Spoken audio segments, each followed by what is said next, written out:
नमस्कार दोस्तों, अनुराग मिश्रा नाम है हमारा। स्वागत है आप सभी का गीटन इंडियन एकेडमी पर।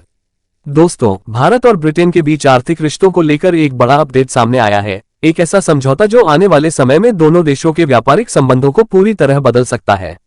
ब्रिटेन के प्रधानमंत्री कियर स्टारमर इन दिनों भारत की वित्तीय राजधानी मुंबई के दौरे पर हैं। ये 2 दिन की यात्रा सिर्फ औपचारिक नहीं है, उनके साथ 100 से ज्यादा बिजनेस, कल्चर और यूनिवर्सिटी सेक्टर के नेता आए हैं। लक्ष्य है जुलाई में हुए भारत ब्रिटेन व्यापार समझौते को तेजी से जमीन पर उतारना। इस ट्रेड डील के तहत दोनों देशों ने कई वस्तुओं पर टैरिफ यानी आयात शुल्क घटाने का फैसला किया है, खासकर टेक्सटाइल्स, विस्की और ऑटोमोबाइल्स पर। साथ ही दोनों देशों के बाजार एक दूसरे के लिए और ज्यादा खुले जाएंगे। इसका मकसद है साल 2040 तक आपसी व्यापार को 25.5 बिलियन पाउंड यानी लगभग 34 अरब डॉलर तक बढ़ाना।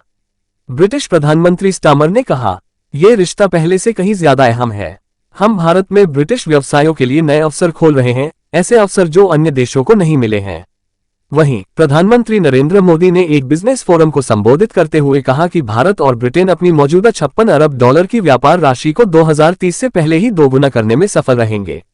मोदी ने यह भी कहा कि स्टारमर का ये दौरा, जो अब तक का सबसे बड़ा बिजनेस डेलीगेशन लेकर आया है, दोनों देशों की साझेदारी में नई ऊर्जा और व्यापक दृष्टिकोण को दर्शाता है। मोदी के शब्दों में, भारत की गतिशीलता और ब्रिटेन की विशेषज्ञता दोनों मिलकर एक अद्भुत सामंजस्य पैदा करते हैं। स्टारमर ने अपने मुंबई दौरे के दौरान साफ कहा कि यह समझौता महज शुरुआत है।